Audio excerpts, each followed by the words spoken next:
War that most Americans barely remember, yet it changed the future of the United States forever. A war that was not the Revolution, not the Civil War, but something far more mysterious. A conflict filled with burning cities, heroic naval battles, Native American alliances, and even the birth of the Star-Spangled Banner. This is the War of 1812, the war many call America's Forgotten War. At first glance, it may seem like a minor chapter in history, overshadowed by the revolution that came before and the Civil War that came after. But hidden within this conflict are stories of pride, humiliation, courage, and transformation. Why did a young America dare to challenge the mightiest empire on earth once again? What drove ordinary farmers, sailors, and frontiersmen to risk everything against the British? And how did this war, often overlooked in textbooks, shape America's identity as a true nation? In today's journey with U.S. history, we'll uncover the forgotten battles, the secret motives, and the powerful legacies of the War of 1812. Stay tuned, because what you're about to discover will change the way you see America's past. The American Revolution ended in 1783 with the Treaty of Paris. The people of the United States thought that a new era had begun. Independence had been won after a hard struggle, but the truth was much more complicated. A young nation had just been born, but its political, economic, and military foundations were still extremely fragile. Meanwhile, the British Empire, though it had recognized American independence, still maintained the world's largest naval power and wide influence in North America. Relations between the two countries were never truly stable. New conflicts gradually arose, simmering throughout the first 3 decades of the 19th century, and eventually exploded into the War of 1812. One of the core causes was trade and maritime rights. At the end of the 18th century and the beginning of the 19th, the United States still had an economy largely dependent on maritime trade. Agricultural products, timber, furs, cotton, and many other goods were sent abroad through ports such as New York, Boston, Philadelphia, and Baltimore. However, Europe at that time was engulfed in the fierce conflict between Britain and France, known as the Napoleonic Wars. Both Britain and France sought to impose trade restrictions on America. The French government issued decrees blocking American ships from trading with their enemies, while the British Navy enforced a strict blockade that prevented American ships from free commerce. As a result, thousands of American merchants were affected, goods were confiscated, and national honor was challenged. One of the most infuriating actions from Britain was the policy of impressment, which meant forcing American sailors to serve in the Royal Navy. In just a few years, thousands of American sailors were seized from their ships, many of them lawful American citizens. To Washington, this was nothing less than a blatant violation of sovereignty. To the American people, it was an unacceptable humiliation. The Chesapeake affair in 1807 was a prime example. At that time, the British warship HMS Leopard attacked and seized sailors from the USS Chesapeake, sparking a wave of outrage across America. Although President Thomas Jefferson's government did not declare war immediately, the event became a lasting wound in relations between the two nations. Alongside maritime issues, another equally important factor was American westward expansion and the role of native tribes. As the U.S. population grew rapidly, many families left the coastal states and moved deeper into the lands of Ohio, Kentucky, Tennessee, and beyond. However, these lands were home to native tribes. Clashes between settlers and natives became increasingly violent. The U.S. government accused the British, who still maintained a presence in Canada, of secretly supplying weapons to the tribes to block American expansion. Although evidence was not always clear, this belief deeply took root in the minds of people in the West and South. Young and aggressive congressmen, known as the Warhawks, used this argument to push for war. The Warhawks, most notably Henry Clay of Kentucky and John C. Calhoun of South Carolina, believed that America's honor was being challenged. They argued that if the U.S. did not rise against Britain, it would forever be disrespected on the international stage. They also dreamed of territorial expansion, seizing Canada from Britain and Florida from Spain, which was often aligned with Britain.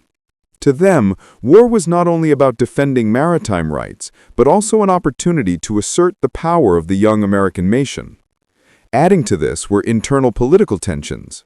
The young nation was not united in its view of war. The southern and western states, less dependent on trade with Britain, strongly supported war. In contrast, the New England states, where many merchants were concentrated, fiercely opposed it, fearing that war would destroy the economy. This created deep divisions within the United States. Some historians even call this war a party war because it reflected the confrontation between Madison and Jefferson's Democratic-Republican Party and the Federalist Party, which leaned toward maintaining peace with Britain. It must also be emphasized that the international context played a decisive role. As Napoleon expanded across Europe, Britain was forced to focus her strength on fighting him. To many Americans, this was the perfect moment. They believed that Britain, already spread thin on European battlefields, would be unable to devote full strength to North America. This was a strategic calculation, though not entirely correct, as Britain later proved its power when necessary. When President James Madison sent his war message to Congress in June 1812, he laid out four main reasons: violations of American maritime rights, impressment policy, interference with free trade, and Britain's role in inciting native resistance against the U.S. With a narrow majority, Congress approved the declaration of war. For the first time in history, the United States officially declared war on another great power. However, this decision was far from universally supported. Opponents warned that the American army was too small, the national treasury too weak, and that confronting the British Navy would bring disastrous consequences. But to supporters, national honor was more important than anything. A nation could not survive if its citizens were kidnapped at sea, if its commerce was controlled, and if enemies meddled along its borders. Remarkably, to many Americans at the time, the war was not just a military conflict, but also a great test for the Republic. Could the newly established Constitution hold a country together in wartime? Would the states unite when facing an external enemy? These questions haunted both leaders and ordinary citizens. The truth was that America was still very fragile. The regular army only had about 16,000 men. The Navy was modest, with only a few heavy warships compared to Britain's hundreds. The national treasury could not fund a long war. But faith and national spirit outweighed those realities. Americans believed that justice was on their side. They believed that God had granted them a manifest destiny to expand and assert their place in the world. And that belief pushed them into a war, whose consequences, both glorious and tragic, still echoed to this day. The War of 1812, therefore, cannot be understood as a simple conflict. It was the convergence of many factors: economic interests, national honor, territorial expansion, internal political struggles, and global upheaval. It was a political and military storm with at its center a young America, newly freed from colonial rule, now facing a life-or-death challenge from the very power that once ruled it. Declared war on Britain in the summer of 1812, many Europeans considered it a reckless, even insane act. At that time, the British Empire possessed the most powerful navy in the world. The Royal Navy had hundreds of warships, hardened over centuries and tested in countless sea battles with France, Spain, and other powers. Meanwhile, the United States had only a tiny fleet with just a few heavy frigates and some small ships. The army on land was still weak, the treasury was limited, but at sea, the imbalance of power was even more evident. Yet it was precisely on this front that America created unexpected victories, helping affirm national spirit and elevate its international standing. From the start of the war, the U.S. Navy focused on guerrilla tactics at sea. They could not confront the entire British fleet head-on, but they could take advantage of fast frigates specially designed to be both powerful and maneuverable. One of the most famous ships was the USS Constitution, launched in 1797 with oak planks so thick that cannonballs often failed to penetrate. Along with ships like the USS United States and USS President, This was the pride of the young Navy. One of the first and most famous victories occurred in August 1812 when the USS Constitution clashed with Britain's HMS Guerriere off the coast of Nova Scotia. The battle lasted more than an hour, and the outcome shocked the world. Guerriere was sunk, while Constitution was almost unharmed. American sailors cheered as they saw British cannonballs bounce off the hull, and from then on, the ship was nicknamed Old Ironsides. News of this victory spread across the United States, bringing immense pride and making many Britons suddenly realize the strength of the opponent they had once dismissed. Not only the Constitution, but other ships also won victories. The USS United States defeated HMS Macedonia, bringing the captured ship back to port. The USS Hornet crushed HMS Peacock in a brief fight. These victories did not change the overall balance at sea, but they carried enormous symbolic and spiritual meaning.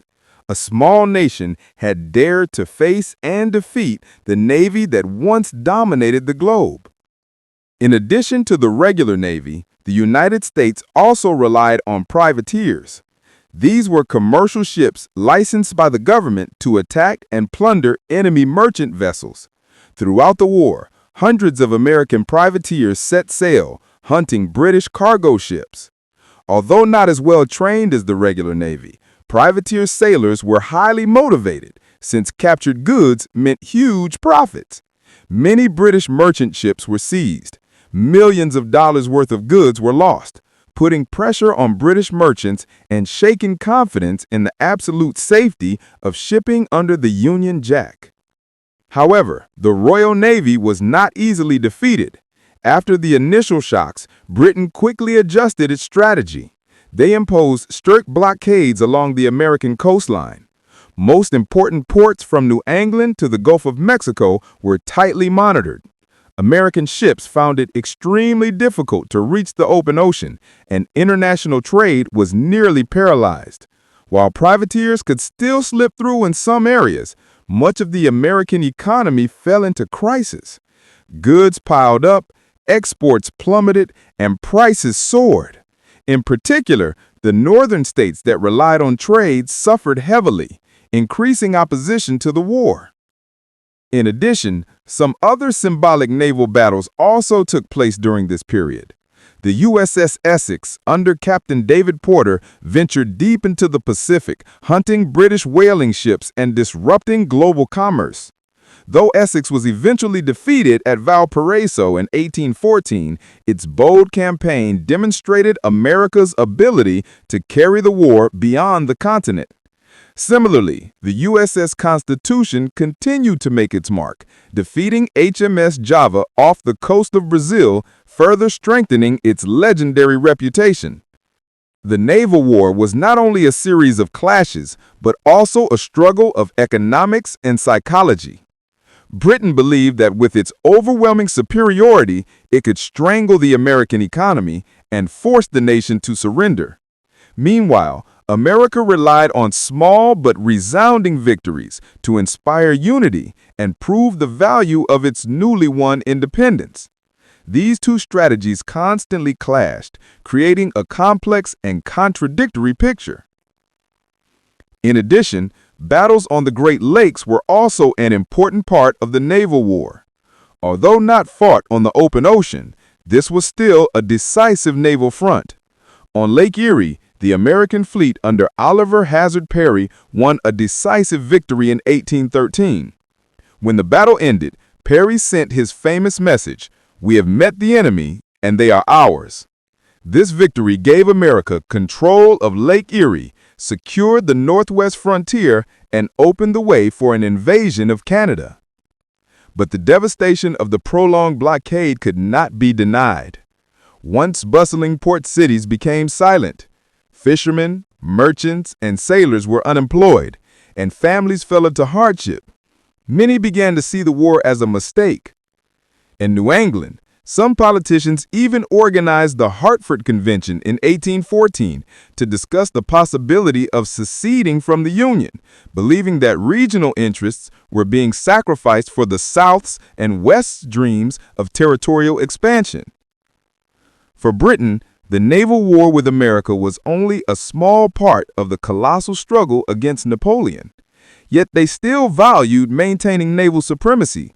Allowing a young nation to repeatedly defeat Royal Navy warships was unacceptable. Therefore, when Napoleon was defeated in Europe, Britain had the resources to strengthen its forces in North America, making the final naval battles even more brutal. What was special about the naval front was the connection between symbol and reality. Every victory by an American ship, no matter how small, was magnified into national pride. Newspapers, pamphlets, and engravings depicting old Ironsides defeating Guerrier or Perry's triumph on Lake Erie spread rapidly, fueling patriotism. In a young nation without many common symbols, those wooden ships with white sails became images of courage and resilience. By the end of the war, although the U.S. Navy as a whole could not break the blockade, the individual victories left a lasting impact. America realized that it could face the strongest power and still stand firm. The Royal Navy, despite its numerical superiority, could not prevent bold enemy actions.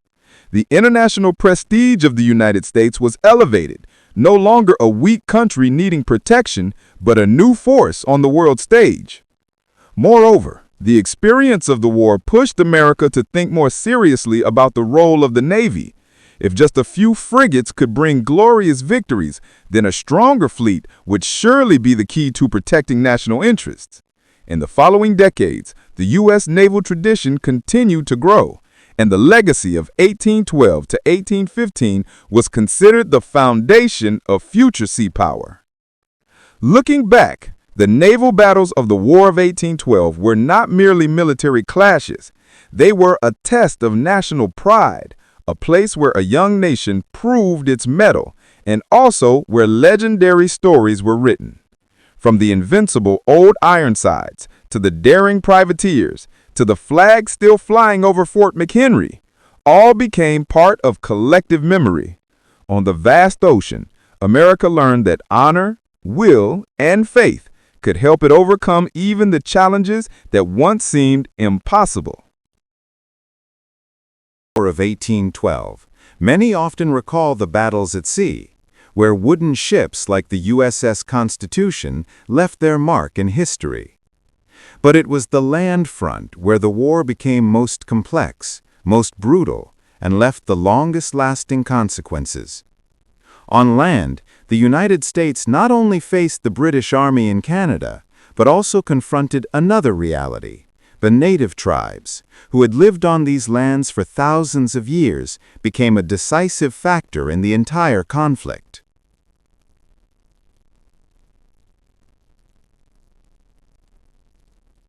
After declaring war in 1812, many American leaders believed Canada would be the easiest battlefield. The war-hawks politicians thought Canadians, under British rule, would quickly rise up and welcome the U.S. Army as liberators. They imagined that with just a few short campaigns, Canada would fall into American hands and the nation would expand northward. Yet reality turned out to be entirely the opposite. From the very beginning, the invasions of Canada revealed the weaknesses of the U.S. Army. Many soldiers were volunteer militia, lacking training, discipline, and even faith in the purpose of the war. Meanwhile, the British forces in Canada, though fewer in number, were well-trained and supported by Canadian militia and native allies. As a result, America's initial invasion campaigns quickly failed, leaving humiliation and deep disappointment. A striking example was the 1812 invasion through Detroit. American General William Hall led his troops into Canada, hoping for an easy victory. But when faced with British forces under General Isaac Brock and native allies led by the Shawnee chief Tecumseh, Hall fell into panic. He feared that the native warriors would attack the Americans with the terrifying methods that had long haunted many settlers. In the end, Hull surrendered with little resistance, handing over all of Detroit to the British. This was one of the most humiliating defeats for the United States in the entire war.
In 1814, a turning point in the War of 1812 was marked. After years of straining against Napoleon in Europe, Britain finally won a decisive victory over the French emperor at the Battle of Leipzig, and afterward Napoleon was forced to abdicate, exiled to the island of Elba. With the greatest threat in Europe temporarily removed, the British could now direct their full attention to North America. The war, which they had previously regarded as a minor front, now became an opportunity to punish the United States, the nation that dared challenge the most powerful empire in the world. The Americans at that time were in an extremely difficult situation. Many attempts to invade Canada had ended in disastrous failure. The economy was strangled by naval blockades. The military was small, poorly equipped, and the public spirit divided between states supporting the war and states opposing it. In that context, when news spread that Britain would send a powerful force to directly attack American territory, the entire country was plunged into fear. The British did not only want military victory, they also wanted to diminish the prestige of the U.S. government. And no symbol was more fitting to target than the capital, Washington. At that time, Washington, D.C. was still a young city, not yet 2 decades old. Important buildings such as the Capitol, the White House, the Treasury, and the State Department had only recently been built, representing the strength of the young republic. Burning the Capitol carried not only military, but also psychological meaning, sending the message that the United States was too weak to protect its own political heart. In the summer of 1814, a British force of about 4,000 men under Major General Robert Ross, along with a naval force commanded by Admiral George Cockburn, entered Chesapeake Bay. They advanced quickly, meeting almost no significant resistance from the Americans. The American troops, lacking discipline and organization, hurriedly gathered forces to stop the enemy's advance. The Battle of Bladensburg on August 24, 1814, became one of the most humiliating defeats in American military history. At Bladensburg, American militia hastily mobilized, most of them farmers and craftsmen who had never experienced proper training. Though greater in number, they quickly fell into chaos when facing seasoned British soldiers. The strength, discipline, and experience of the British Army shattered the American lines after only a few hours of fighting. Many soldiers abandoned their weapons and fled. President James Madison, along with government officials who were near the battlefield to observe, was forced to escape in disorder. The defeat at Bladensburg opened the gates to the capital. When the British entered Washington that evening, they encountered almost no resistance. The city was silent, many residents having fled beforehand. Robert Ross and Cockburn decided to carry out the task they believed would astonish the world: to burn the American capital. That night, the British troops set fire to a series of symbolic buildings. The Capitol, where Congress met, was engulfed in flames. The Treasury, the State Department, and many other government buildings were also destroyed. A haunting scene unfolded as the fire consumed the Capitol's dome, black smoke rising high, lighting the night sky. Most notably, the White House, then called the President's Mansion, met the same fate. Earlier, First Lady Dolly Madison had managed to evacuate, saving the famous portrait of George Washington, along with many important documents. Her brave act was later remembered by Americans as a symbol of courage in disaster. For the American people, witnessing the Capitol in flames was an unprecedented humiliation. The sight of buildings that symbolized the young republic reduced to ashes left many shaken, fearing that the dream of independence might collapse. Critics of Madison's administration claimed that allowing the Capitol to fall into enemy hands was proof of leadership's incompetence. Some states in New England, long opposed to the war, even began speaking of possible secession. Yet in the midst of the disaster, resilience emerged. The fall of Washington did not make Americans surrender. Instead, it sparked a spirit of revenge. Across cities from Baltimore to New York, citizens volunteered to build fortifications and join militias to prepare for new battles. The burning of Washington transformed a war many had considered meaningless into a struggle for national honor. It should also be noted that the British had no intention of long-term occupation of the American capital. After destroying the government buildings, they withdrew within 2 days. A violent storm, possibly even a tornado, suddenly swept through the city, extinguishing many of the fires and causing damage to the British forces.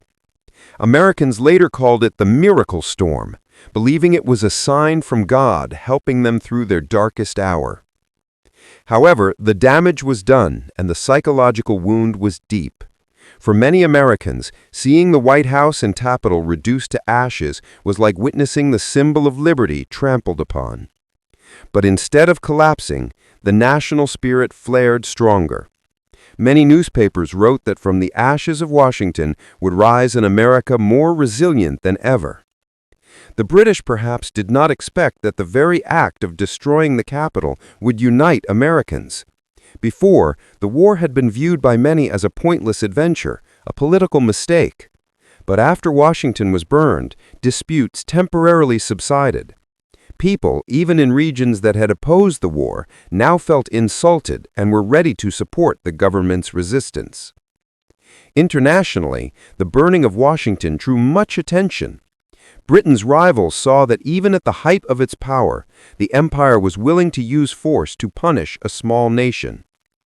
Meanwhile, potential allies of the United States recognized that the young republic still stood firm after a disaster that could have toppled other nations. It can be said that the burning of Washington was both a humiliation and a turning point in the war. It made Americans realize that they could not rely only on pride or the memory of the Revolution of 1776. They had to fight with all their strength to protect their honor and existence. From the ruins of the Capitol, a new spirit was forged, preparing for the great victories to come, especially at Baltimore and New Orleans.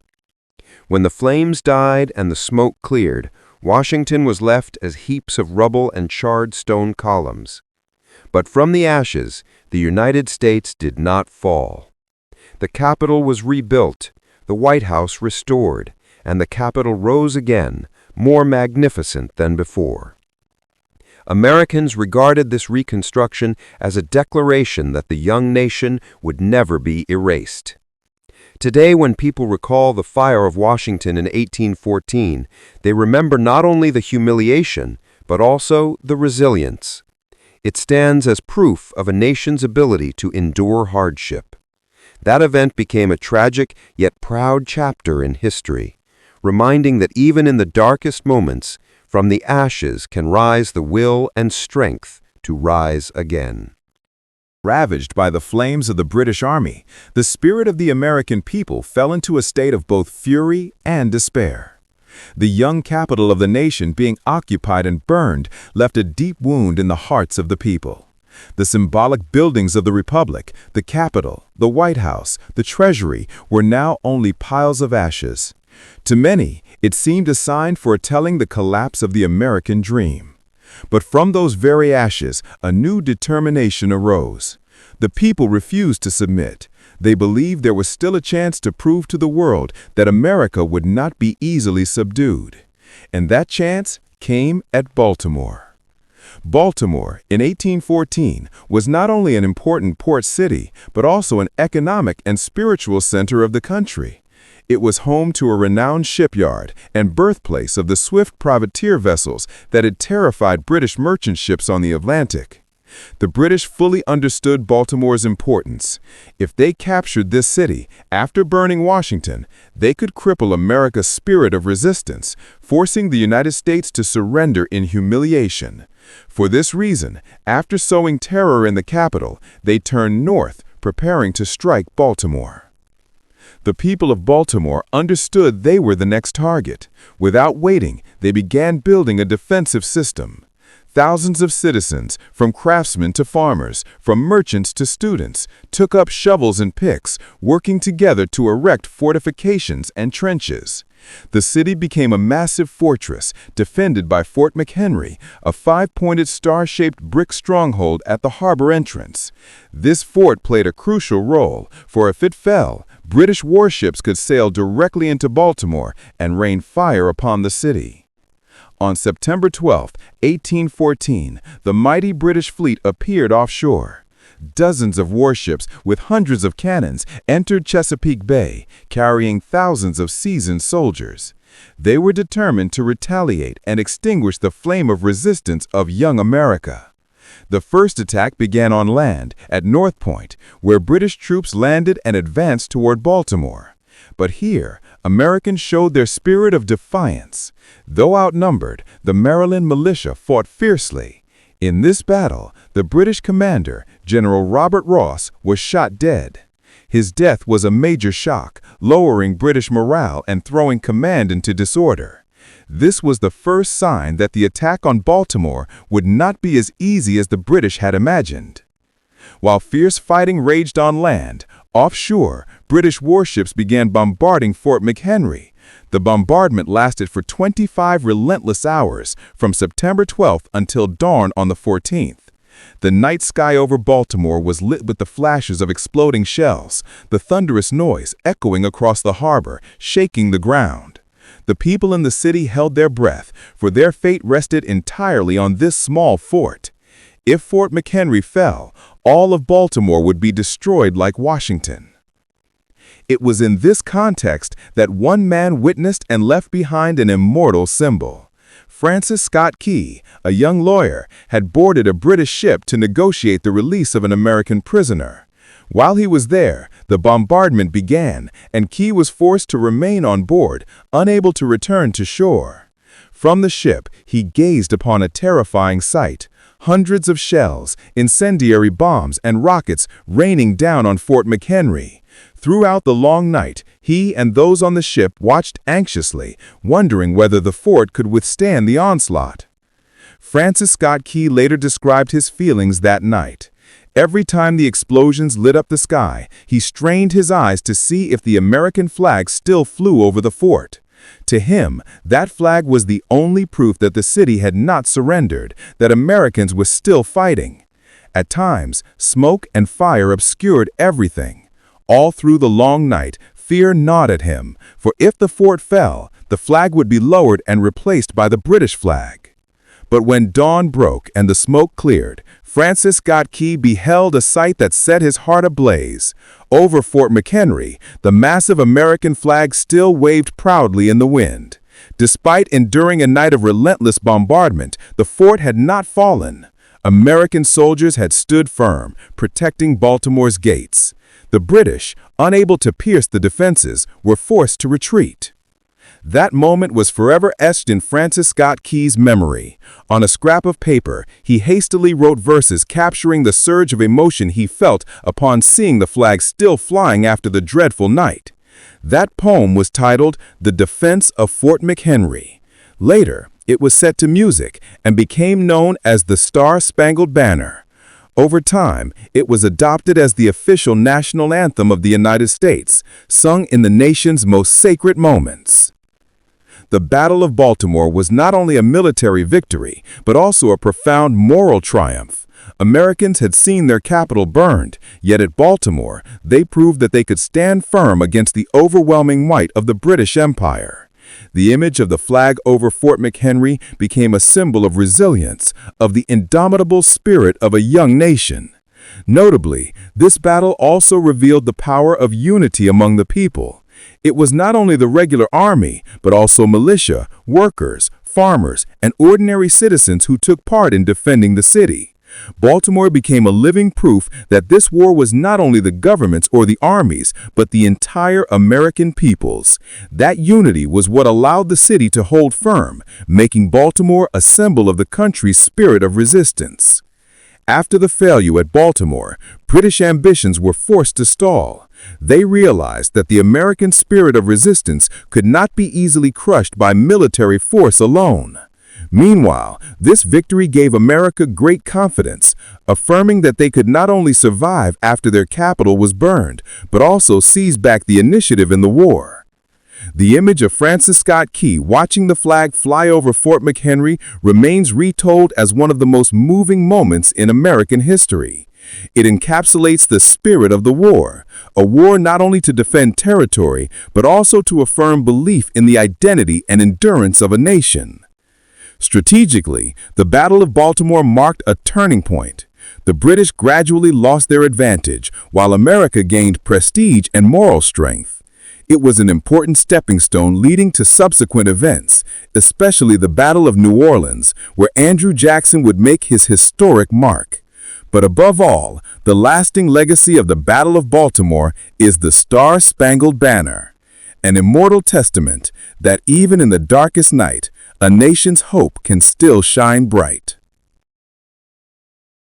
When we leave behind the tragic atmosphere at Baltimore, where the Star-Spangled Banner still waved despite the British Navy's bombardment, the story of the War of 1812 moved toward its conclusion with one of the most famous and influential battles in American history, the Battle of New Orleans. This was not simply a military victory. It was the convergence of national pride, the assertion of a young nation's character, and the emergence of a man who would become one of the most controversial yet influential presidents in U.S. history, Andrew Jackson. To understand why the Battle of New Orleans became so remarkable, we need to go back to the context of late 1814. At that time, American and British negotiators had met in the city of Ghent, in Belgium, to sign a peace treaty. The Treaty of Ghent was officially signed on December 24, 1814, ending the conflict on paper. However, at that time there was no telegraph, no rapid transatlantic communication. News traveled by ship, and it took weeks, even months, before information could reach North America. During that period, both sides continued to fight, unaware that peace had already been restored in Europe. While diplomats were signing the peace document, the British military had another plan. They wanted to capture the city of New Orleans, a strategic gateway not only for the South, but for the entire United States. Controlling New Orleans meant controlling the mouth of the Mississippi River, the lifeline of America's trade. The Mississippi was not only the route for transporting goods from the West to the Gulf of Mexico, but also a symbol of America's economic potential and westward expansion. For the British, if they seized New Orleans, they could force America into further concessions, even pressure them to amend or change the very terms just signed. In that context, a man of fiery temper, toughness, and great ambition stepped onto the stage of history. His name was Andrew Jackson, a lawyer turned politician, a man embodying the rugged frontier spirit and unyielding resilience of the American people. At that time, Jackson was the general of the Tennessee militia, already experienced in fighting both native tribes and the British along the frontier. He was known as a fierce leader, ready to punish betrayal, and possessed an authoritarian but effective style of command. When the British planned to take New Orleans, Jackson was given the task of defending the city. He assembled a very unusual army, reflecting the diversity and complexity of early 19th century American society. His ranks included not only the few, poorly equipped U.S. regulars, but also militia from southern states, sharpshooters from Kentucky and Tennessee, and hardened frontier settlers. In addition, there were free African Americans ready to fight for their future in a country still deeply divided by racism. Even Jackson cooperated with a notorious band of pirates led by Jean Lafitte. Outlaws, once hunted by the law, became unexpected allies of the American government in this decisive battle. The image was striking. An army of many colors, regular soldiers, militia, freedmen, immigrants, even pirates, stood together under the Star-Spangled Banner. They fought not only to protect New Orleans, but to prove that young America could defend itself, that it could unite when faced with a common enemy. The British, under the command of General Edward Pakenham, advanced into the South with about 8,000 elite troops. These were veterans who had faced Napoleon's armies on the battlefields of Europe. They were disciplined, well-trained, and confident that defeating the Americans would be an easy task. In contrast, Jackson's force was only about 4,500 strong, nearly half the size, lacking modern equipment and formal battle experience. However, Jackson had one great advantage. He knew the terrain and how to use it. Jackson ordered his men to dig fortifications along the Chalmette Levee outside New Orleans. Earthen walls reinforced with sandbags and timber became strong defensive lines. The surrounding swamps and canals made it difficult for the British to deploy their usual tactics. Jackson understood that if the British closed in and used their superior strength, he would lose. But by turning the terrain into an ally, he could transform weakness into advantage. On January 8, 1815, the battle began.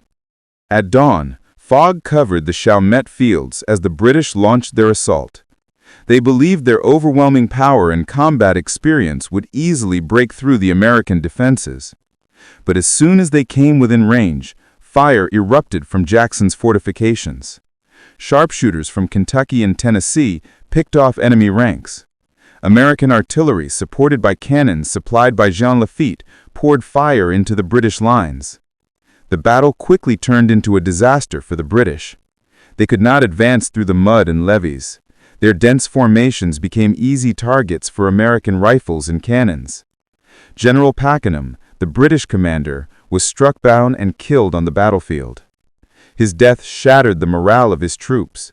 In just a few hours, the British suffered heavy losses, with over 2,000 dead, wounded, or missing.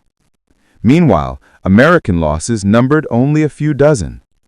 The New Orleans victory resounded across the United States.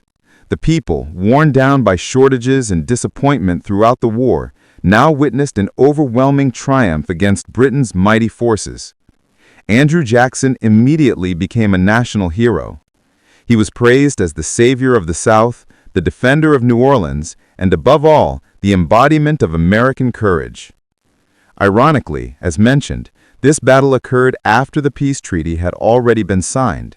In theory, no more blood needed to be shed. But the delay in communication made the Battle of New Orleans a fateful event, leaving a deeper mark than any dry diplomatic terms on paper. Without this battle, America might have emerged from the War of 1812 weak, scarred by defeats and division. But thanks to New Orleans, the story was rewritten into an epic of heroism. The Battle of New Orleans also had lasting effects on American politics. Andrew Jackson, thanks to this victory, rose to become a beloved figure across the nation. His image as a frontier son, a rugged yet steadfast general, captured the hearts of ordinary Americans. From a relatively unknown general, he embarked on a political path that eventually led him to become the 7th President of the United States. Jackson the politician came to represent the common man, ushering in an era later known as Jacksonian democracy. Moreover, the Battle of New Orleans reinforced the belief that America could stand strong on the international stage. A small but determined army, a diverse yet united people, had defeated the world's strongest power. That victory became a symbol of America's ability to rise, while building a collective belief that the United States would not only survive, but thrive. If Baltimore and Fort McHenry had taught America the lesson of resilience, New Orleans brought strategic confidence. It marked the coming of age of a young nation, affirming that courage, ingenuity, and faith in justice could overcome any challenge. When the final shots faded and the British withdrew from New Orleans, Americans knew they had defended not just a city, but the honor of a nation.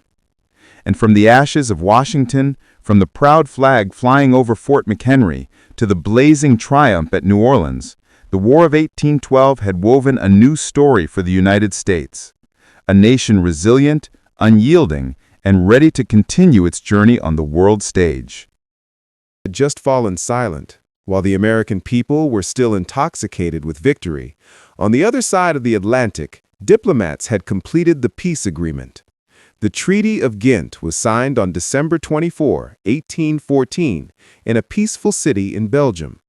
On paper, the war had ended, but in reality, Due to the slowness of communication, thousands of soldiers continued to shed blood for many more weeks.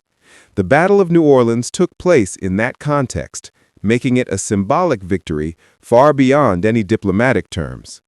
That is why, when peace truly came to America, the people felt that they did not emerge from the war in weakness, but rather they emerged with a new pride, a belief that the young nation had proven its place.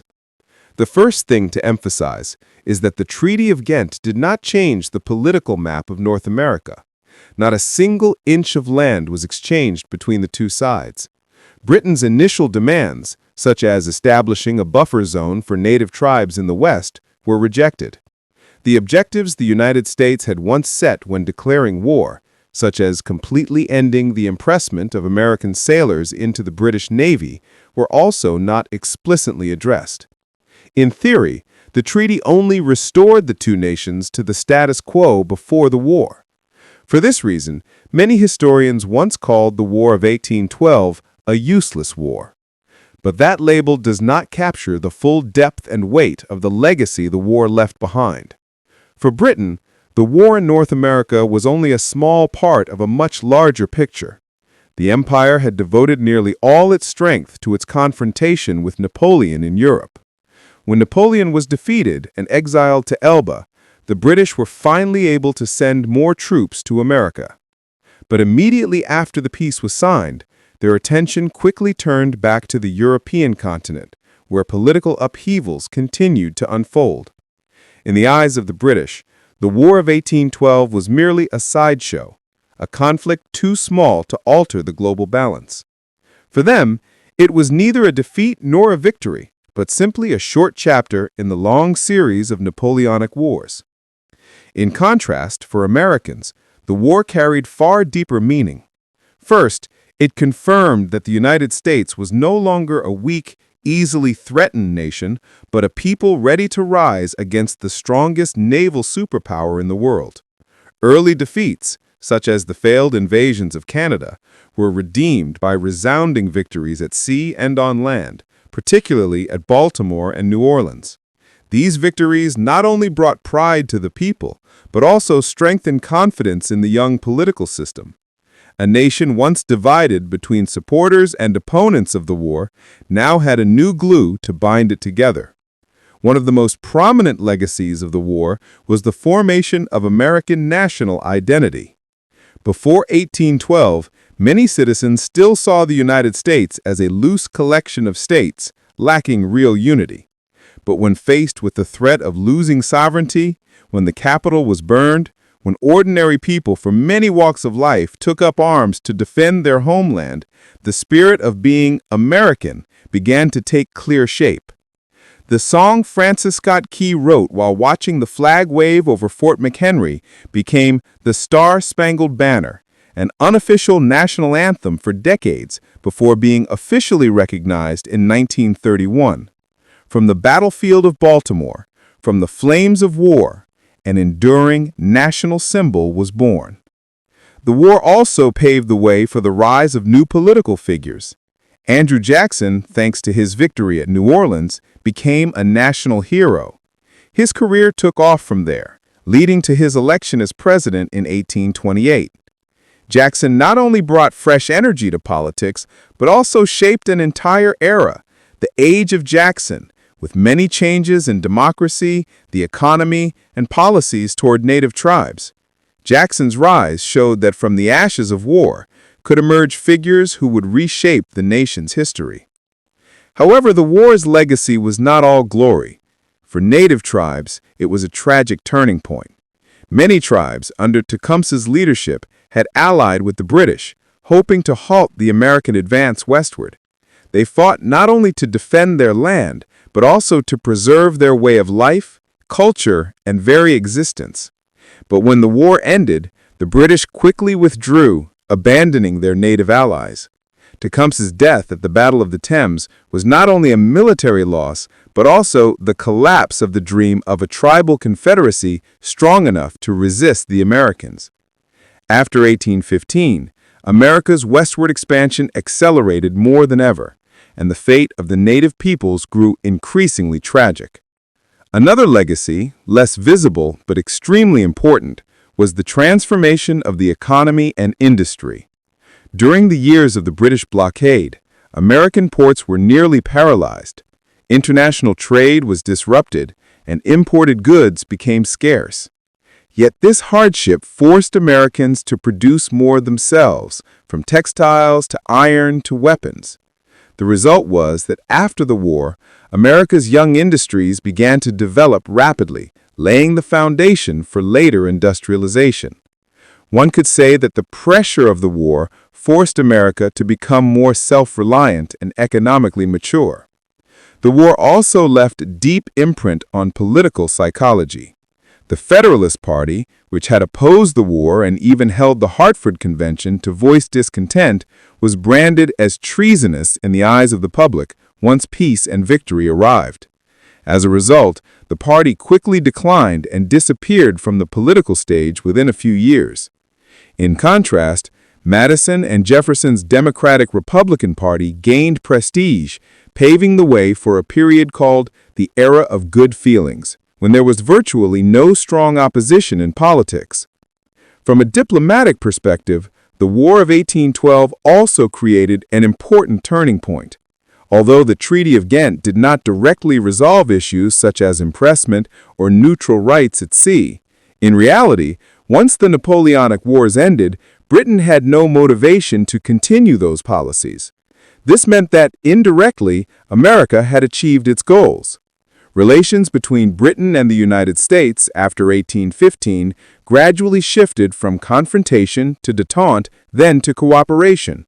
Within a few decades, the two former bitter enemies became important trade partners and eventually close allies.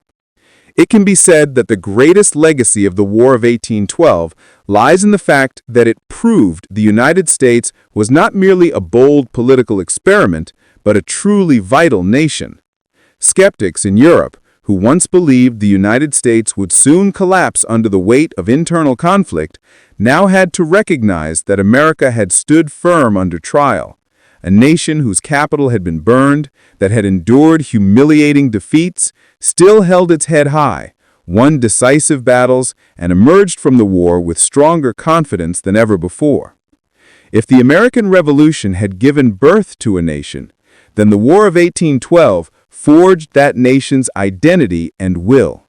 It was a test of resolve, a trial by fire for the young republic, and a turning point when Americans began to see themselves not just as residents of individual states, but as members of a common people, sharing one flag, one song, and one pride. Looking back, we see that it was precisely the hardships of the war that became forces for growth. Britain's harsh blockade spurred domestic industry. Early painful defeats forced the American army to reform and learn. The devastation in Washington awakened a fierce spirit of resistance, and the victories at Baltimore and New Orleans planted a firm belief that the United States could stand alongside the great powers. All these things blended together to create a legacy not measured by maps or treaties, but felt in the hearts and memories of the people. The War of 1812, therefore, was not a useless war. It was the war that made Americans realize that they truly were a nation. It closed the uncertain chapter after the Revolution and opened a new era, when the Star-Spangled Banner became a sacred symbol and when this nation began its journey to rise as a world power. 12 may be called the Forgotten War, but as we have uncovered throughout this episode, it was anything but insignificant. When the cannons went silent and the Treaty of Ghent restored peace, the world might have looked at the conflict and seen little change. Borders had not shifted, no grand territories were exchanged. On the surface, it appeared as though nothing had been won, nothing had been lost. But to understand history, we must look beneath the surface. And when we do, the War of 1812 reveals itself as one of the most transformative chapters in the American story. It was a war that tested the nation's resilience. Only 3 decades earlier, the United States had declared its independence with bold words and revolutionary spirit. Yet revolutions are fragile things. Many wondered whether this republic could survive its infancy, whether it could endure the pressures of a world still dominated by great empires. Britain, with its unmatched navy and global reach, loomed as a constant reminder that the United States was still small, still vulnerable, still unproven. The War of 1812 forced America to answer the question, was independence real, or was it just a dream soon to be crushed by the return of imperial power? The answer came not in a single battle, not in one sweeping victory, but in the slow and painful process of endurance. American ports were blockaded, the economy was strangled, Washington itself was burned to the ground, and yet the Republic did not collapse. In fact, it rallied. Ordinary farmers, frontiersmen, sailors, and even immigrants and free African Americans stood shoulder to shoulder in defense of their country. They were not professional armies of empire. They were citizens, bound by a fragile but growing sense of national identity. In their struggle, we see the birth of something greater, the realization that the United States was more than a collection of states, it was a nation. The war also gave America heroes and symbols that would endure far beyond the battlefield. The flag flying over Fort McHenry, seen through smoke and fire, inspired Francis Scott Key to write verses that would one day become the national anthem. In that moment, the Stars and Stripes became more than just cloth. It became a symbol of defiance, of resilience, of unity. Andrew Jackson's stunning triumph at New Orleans gave Americans a figure to rally behind, a man whose leadership and determination reflected the rough, determined spirit of the frontier. Whether loved or hated, Jackson embodied the confidence of a young nation that believed it could shape its destiny. Yet as Americans celebrated, we must not forget those for whom the War of 1812 was a tragedy. For Native American tribes who had allied with Britain in hopes of preserving their lands, the war marked the beginning of the end. Tecumseh's dream of a confederation strong enough to resist U.S. expansion died with him at the Battle of Thames. In the years that followed, Native peoples faced relentless pressure, displacement, and broken promises. Their loss is a sobering reminder that the birth of one nation often comes at the expense of another. So why does this war matter today? Why should we, more than 2 centuries later, take the time to remember? The answer lies in what it revealed about America's identity. The War of 1812 was not about territorial conquest. It was about survival, honor, and legitimacy. It was about whether a young republic could stand on equal footing with the great powers of the world. And in that test, America did not falter. Though imperfect, though scarred, the United States emerged stronger, more unified, and more confident.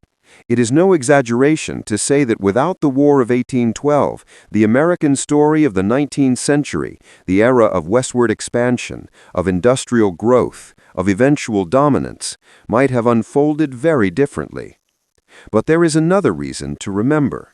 History has a way of repeating itself, or at least of echoing in unexpected ways. The challenges of unity, of resilience, of facing overwhelming odds, these are not confined to 1812. They belong to every generation. The War of 1812 teaches us that even in moments of humiliation and despair, even when the nation's capital lies in ashes, renewal is possible. Out of fire can come determination. Out of defeat can come pride. Out of uncertainty can come identity. And that is why we tell these stories on this channel. Because history is not just about dates and battles. It is about people, choices, and the forging of identity. It is about asking who we were so we can better understand who we are.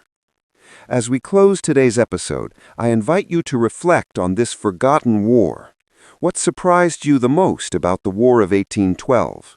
Was it the courage of sailors aboard ships like the USS Constitution?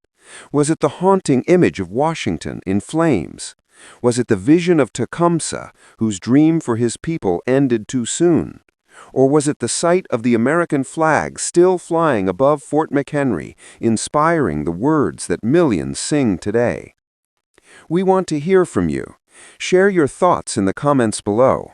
Which part of this story moved you? Which lesson do you think still resonates in today's world? Your perspective is what makes this channel more than just a voice. It makes it a community of people who believe that history matters. And if you found value in today's journey, if you felt that spark of connection to the past, then don't let it end here. Hit the subscribe button to join us on U.S. History, where every week we bring you the hidden stories, the overlooked struggles, and the forgotten victories that shaped America. Like this video to let us know you enjoyed it. Share it with a friend who loves history or who might not yet realize how fascinating it can be. And most importantly, stay with us because there are so many more stories to tell. From the Revolution to the Civil War, from Reconstruction to the World Wars, from moments of triumph to moments of crisis, each episode brings us closer to understanding the journey of a nation.